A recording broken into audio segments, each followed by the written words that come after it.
Johnson Wax program with Fibber McGee and Molly.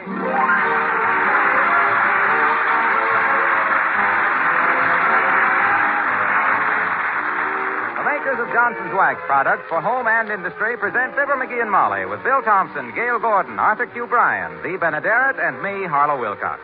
The script is by Don Quinn and Phil Leslie. The music by the King's Men and Billy Mills Orchestra.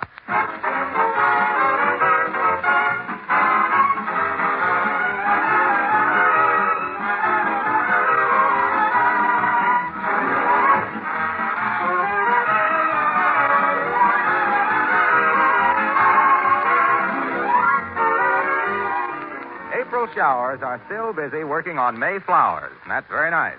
But April showers also bring something not so nice, trouble for your kitchen floor. Wet, muddy feet come in with the grocery boy and the milkman and the children home from school. That means a lot of extra work if your floors aren't wax polished with Johnson self-polishing Glow Coat. Of course, if your floors are kept sparkling with a beautiful Glow Coat polish, you don't have to worry about a little thing like wet footprints. A damp cloth quickly wipes up dirt and spilled things from a glow-coated floor, leaving it clean and beautiful, its colors bright and fresh. And Johnson's Glow Coat also saves you work in other ways. It needs no rubbing or buffing. Just spread it on the floor and let it dry. Glow Coat does all the work. In 20 minutes, your floor is protected with a long-lasting, shining polish. Naturally, this protection makes your linoleum last much longer, too. Try it, won't you? But be sure to ask for the real thing. Johnson Self-Polishing Glow Coat.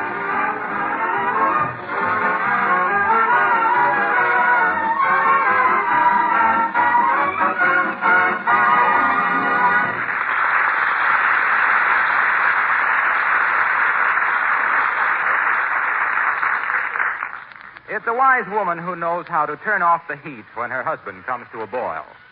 Listen to Mrs. McGee of 79 Wistful Vista lowering the flame under her so-called better half as we join Fibber McGee and Molly.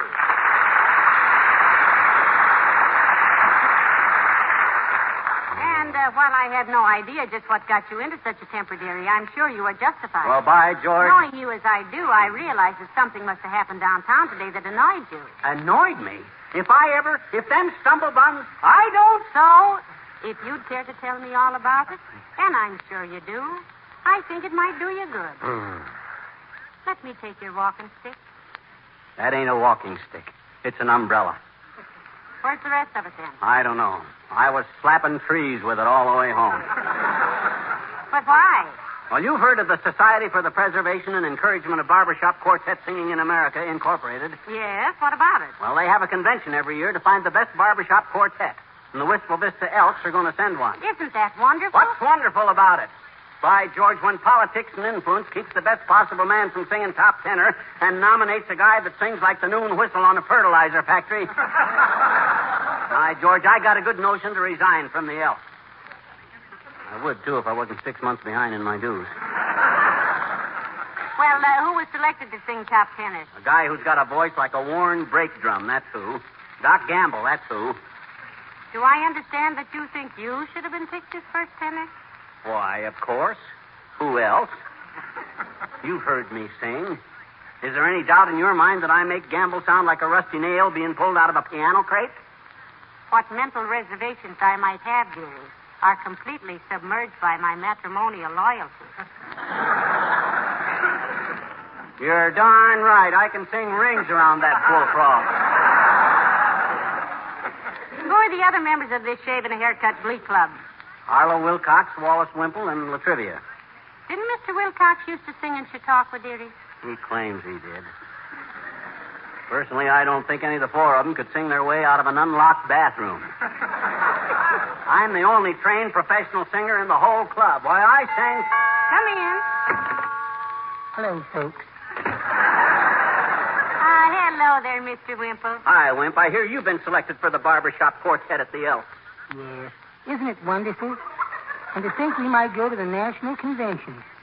Tell me, do men take their wives to conventions? Oh, no, Mr. Wimple. Conventions are places where men go to let their hair down while they still have some. If this quartet goes to the annual convention in Cleveland next June, Mr. Wimple, will your wife let you go, do you think? Oh, I've got that all fixed, Mrs. McGee. Oh. she's going on ahead and meet me in Salt Lake City. Hey, wait a minute. The convention is in Cleveland. Yes, I know that, but she doesn't.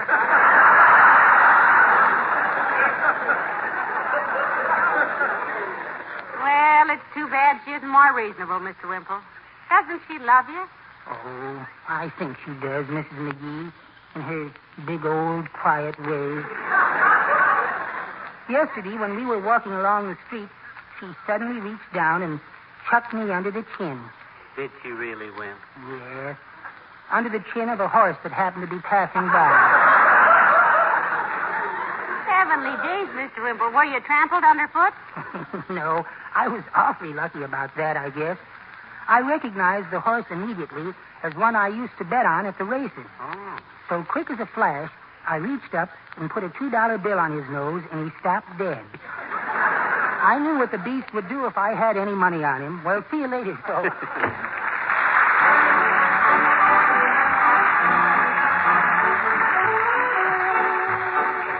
Billy Mills from the orchestra and Souvenir.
Dumbbells.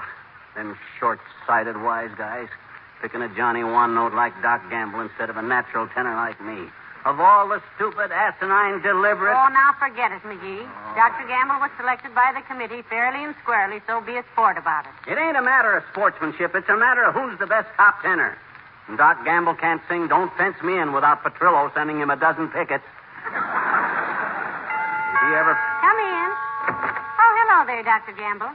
We were just talking about you. That is, McGee was, weren't you, dearie? Yes. That's nice. You think so? I was just remarking, Doctor, that I don't know how you were going to be able to go to the Barbershop Quartet convention in Cleveland this June with all your medical work here and all. Don't worry about me, bughead. I am combining it with a medical convention in Detroit. I can go from hold that tiger to let go that cirrhosis with no trouble whatsoever. Himself here has generously suggested to me that if you found you couldn't make it, Doctor, he might fill in for you.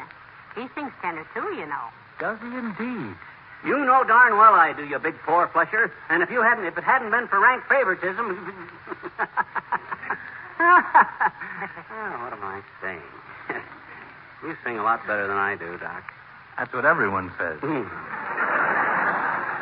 hear a little sample of your work, Doctor. I'll be glad to accompany you on the piano. Yeah, she used to teach piano in Peoria, Doc. John Charles Thomas studied with me, Doctor. Did he really? Not he, they. John Hanson, Charles Mikowski, and Thomas Nogafree. With what I taught them, they've really made good. Are they singers? No, they're piano movers.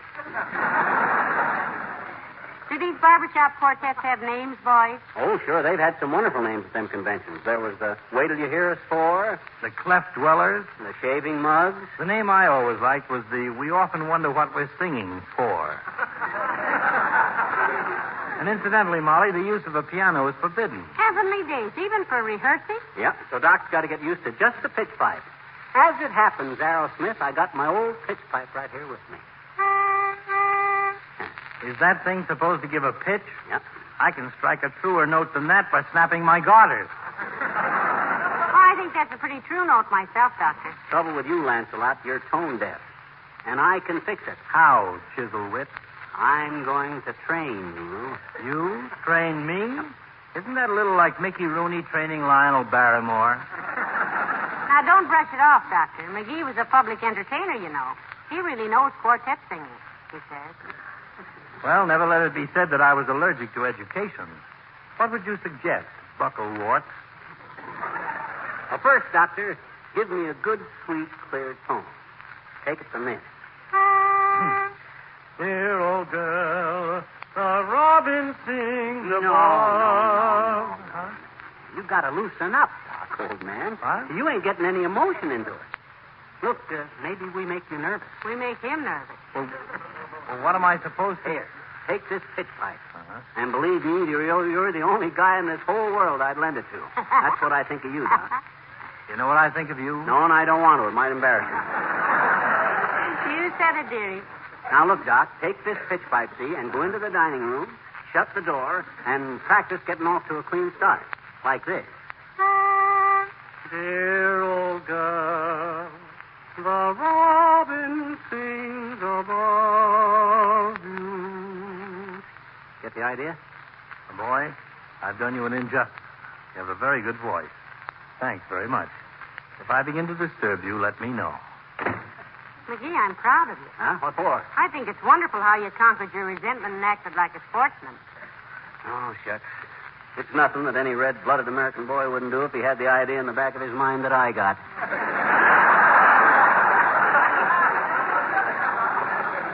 I got a notion that... Hello, folks. Hey, pal, are you going to be at the Elks tonight to hear our quartet? He wouldn't miss it for all the ham in Hollywood, Mr. Wilcox. Matter of fact, Junior, I'm training Doc Gamble. For a so-called top tenor, he needs a lot of coaching. He does? I thought Doc was in pretty good voice. Well, McGee ought to know Mr. Wilcox. He's a veteran quartet singer. He sung Old MacDonald Had a Farm so often, somebody has to accompany him on a cream separator.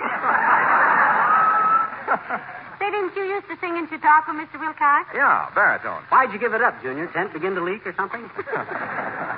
No, it was the impermanence that got me, I think. The impertinence? The impermanence, the temporary feeling of it all. Put up the tent, take it down. Put it up, take it down. Camp chairs, sawdust on the floors.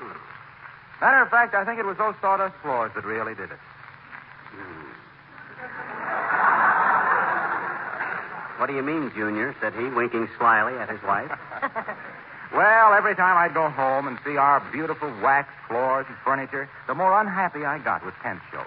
Then I got a job selling Johnson's wax, and I've been happy ever since. I know exactly how you feel, Mr. Wilcox. I've always... You know, I never got the artistic satisfaction out of singing that I do out of a gleaming Johnson wax floor, or woodwork that glistens with cleanliness and cheerfulness. And Johnson's wax. Yeah. I may have given enjoyment to a few people with singing, although opinions on that are not what you might call unanimous. But nobody has ever been disappointed by Johnson's wax. The way it protects and preserves things against dust and dampness. And the feeling of good housekeeping and hospitality it gives the home is... Say, McGee, how does the second... Oh, hello there, Harlow. Hi, Doc. I hear Fibber is coaching you. Getting along all right, Doctor? Yes, but I better quit now. I've got some office calls. Oh, no, you don't, Doc. You ain't doing this just for me. You know you're in this for the Elks and for the old hometown. Yes. You get right back in there and stay with it. Hey, wait a minute. Let me hear your tone. Okay.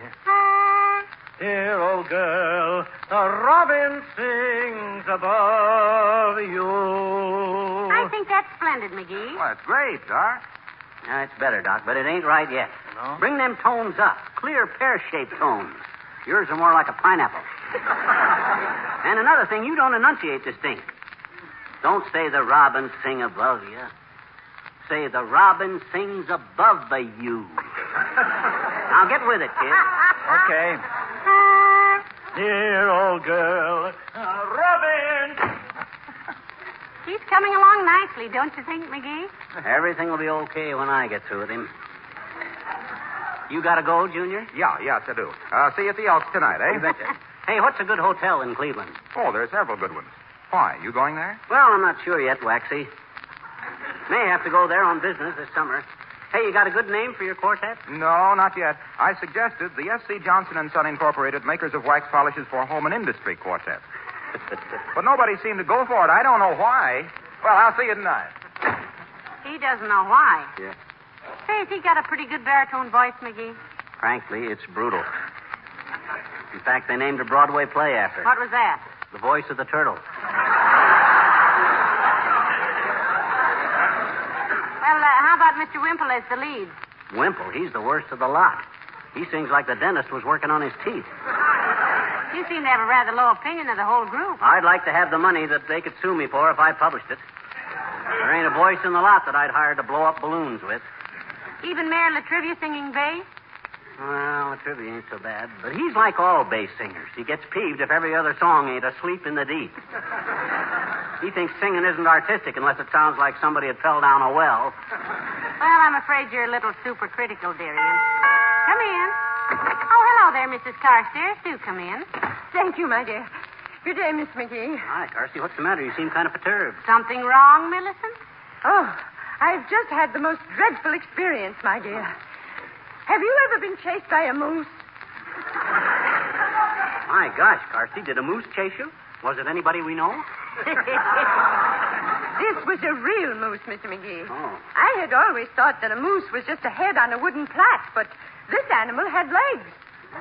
It might interest you to know that I have spent almost all morning in a pine tree. Heavenly days, Millicent. Where were you? How did it happen? Well, it disturbs my husband when I practice my trombone at home, my dear. Oh, my gosh. You play the trombone, Carsey? Oh, yes. I took up the trombone after I had a rather painful experience being pinched in the stomach by an accordion.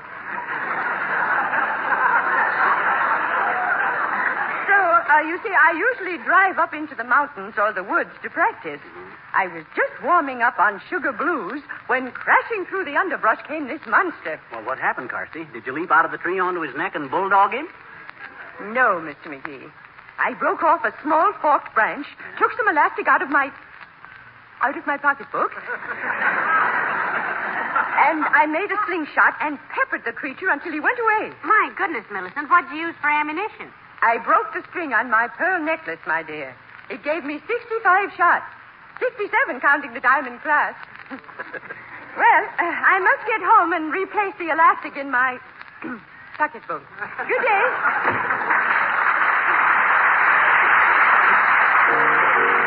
King's men sing. Skeet as I'm a humming on the honeysuckle vine. Sleep, Kentucky. Sandman, I'm a-coming to this little babe of mine. Sleep, Kentucky, babe. You tell me your dream, I'll tell you mine. My dreams are sweet, dear, with love divine. Why keep me waiting? Why make me pine? You tell me your dream. I'll tell you mine.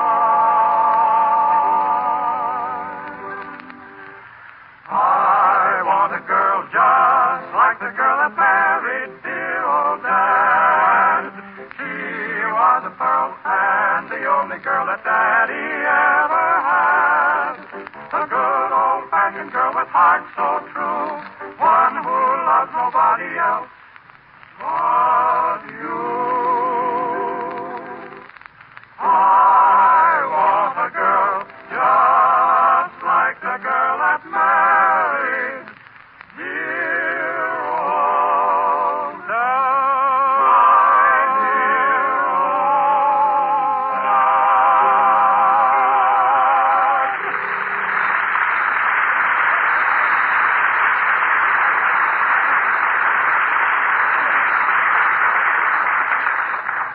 McGee, if the elks want to send a quartet to the SPB WXYZ JPSDBG convention, why don't they send the King's Men? Against the rules. They're professionals.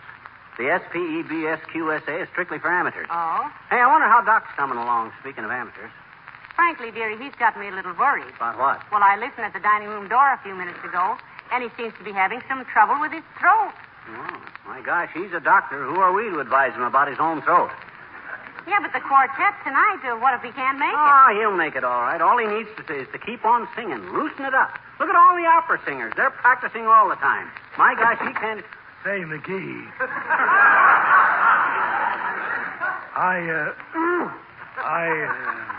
the matter, Doc? Well, I think I'd better. I think I've had enough practice if I'm going to be any good tonight. Don't you? Well, McGee, maybe he had better rest a while. Well, gee whiz, I'm no slave driver. I'm no Simon McGee. If he needs a rest, he can have it. But I got to be sure it's necessary. Give me a sample, Doc. Okay. Dear old girl. The robin.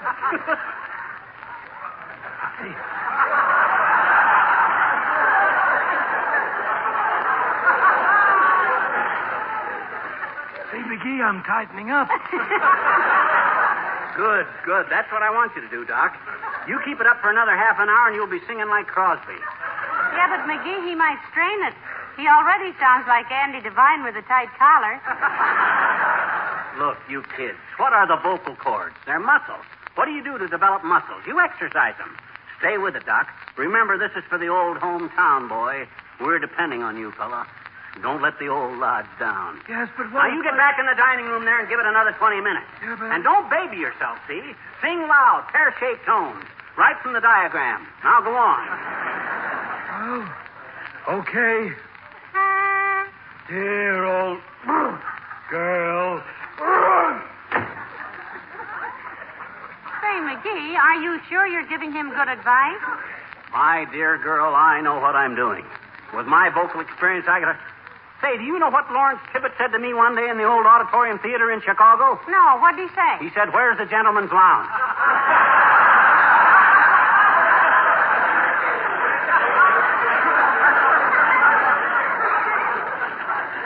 And I said... Come in. No, that isn't what I said, because I didn't...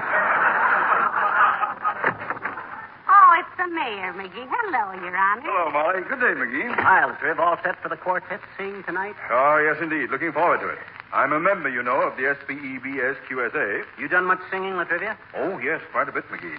I belong to the Glee Club in college. Oh. The coach thought so highly of my singing that he got me an engagement to sing at a dude ranch in Arizona. How interesting, Your Honor. Did you drive out? No, I took the train to Flagstaff and then the coach. Then the coach what? The stage coach. Oh, you were on the stage, too. Yes. Yes, it was an old one with 6 horses. Oh, an animal act. Did you ever get to the ranch? Certainly. I took the stage to the ranch. Well, good for you, Mr. Mayor. Did they enjoy it? Did who enjoy what? The folks at the ranch, did they like the act? Wait a minute. What are you talking about? What act? The animal act, the one with 6 horses you had on the stage. Carry your own audience, too, Latrivia? No, I didn't.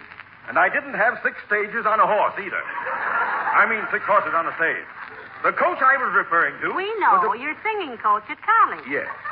No! I mean the stagecoach which took me to the ranch. What kind of a looking fellow was he, Latrivia? He wasn't a fella. A man. A person. This was a carriage. Oh, I like to see a man with a good carriage. I often tell himself here to throw back his shoulders and... I didn't say anything about a man's carriage. This was a coach with wheels on it. Oh, roller skates, you mean? I had a teacher once who wore stilts, but that guy... He didn't wear roller stilts. A wheel coaches. I merely said I rode to the horses on 6 ranges. The carriage had 6 coaches. In the Glee Club, the Glee Club, I said that you were the...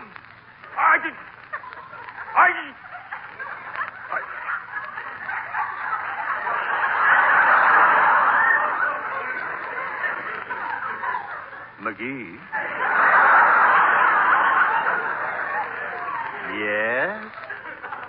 Remember that traffic ticket you wanted me to fix? Oh, yes, Your Honor. Did you fix it? No, but I will. I think I can fix it so you'll get at least 90 days. Good afternoon.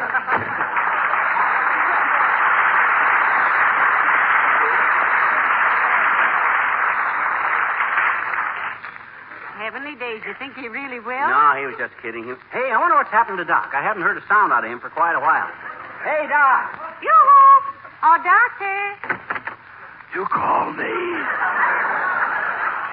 My gosh, kid, what's the matter? You catching cold? Oh, I guess I overtrained. I can hardly talk, say nothing of singing. I'll never make it tonight, McGee. Heavenly days, this is terrible. Imagine a thing like this happening. You better call the Elks right away, Doc. Oh, you call them. I can only whisper. Isn't this awful? Hand me the phone, Molly. Hello, operator. Give me the Elks Pub, quick. Hi, Elks Pub. This you, Steve Cady? This is Fibber McGee. I got bad news for you, Steve. Doc Gamble overtrained and lost his voice. He can't sing tonight. Huh? Who? Me? Oh, why, yes, I am. But not half as good as Doc, huh? Oh, I couldn't do that, Steve. I'd feel terrible taking Doc's place like that. Yeah, just like you would if you were made president of Standard Oil. Go on, McGee. Do it. What say, Steve? Oh, well, if you put it like that, I don't know how I can refuse. It means dropping all my business affairs, but I'll make the sacrifice. Okay, Steve, I'll be right down. Goodbye. Hey, Molly, give me my hat. Hey, Doc, give me my pitch pipe. They want me to sing top tenor. I'll see you later, folks. Well, it takes so little to make some people happy, doesn't it? Yeah. Why, Doctor, your voice is cleared up. Were you faking all this trouble? Well, sure, I can't go to Cleveland. There's a woman there wants to marry me. Well, thanks for the use of the dining room. This is ridiculous.